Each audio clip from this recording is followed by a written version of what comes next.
નમસ્કાર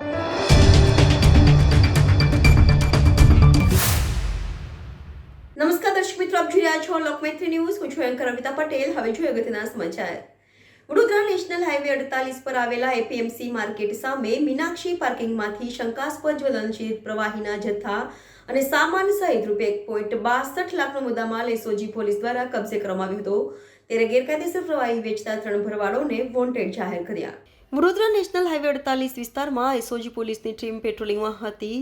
તે દરમિયાન બાતમી મળી હતી કે વડોદરા નેશનલ હાઈવે નંબર 48 પર એપીએમસી માર્કેટ સામે આવેલા મીનાક્ષી પાર્કિંગમાં નાજુભાઈ ભરવાડ તથા રાહુલભાઈ તથા રાજસાઈ ભરવાડ ભેગા મળી ગેરકાયદેસર રીતે જમીનમાં પ્લાસ્ટિકની ટાંકી રાખી તેમાં ગેરકાયદેસર ડીઝલ જેવું પ્રવાહી રાખી તેનો ગેરકાયદેસર ધંધો કરે છે.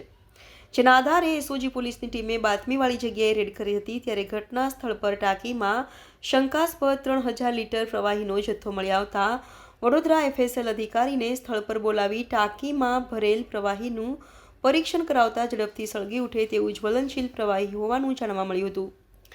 એફએસએલ સેમ્પલો મેળવી જમીનમાં દાટેલ સફેદ પ્લાસ્ટિકની ટાંકીમાં ભરેલ શંકાસ્પદ જ્વલનશીલ પ્રવાહી આશરે 1344 લીટર, ₹1 લાખ તથા પ્લાસ્ટિકની પાઇપ નોઝલ સાથે જોડાયેલો ઇલેક્ટ્રિક ફ્યુઅલ પંપ સહિત ₹1.62 લાખનો મુદ્દામાલ કબજે કર્યો હતો.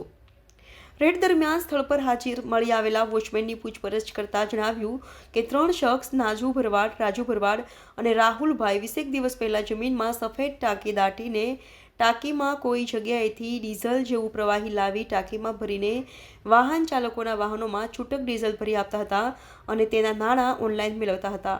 એસઓજી પોલીસ દ્વારા 3 ભરવાડોને વોન્ટેડ જાહેર કરી તેમને ઝડપી પાડવાના ચક્રો ગતિમાન કર્યા છે.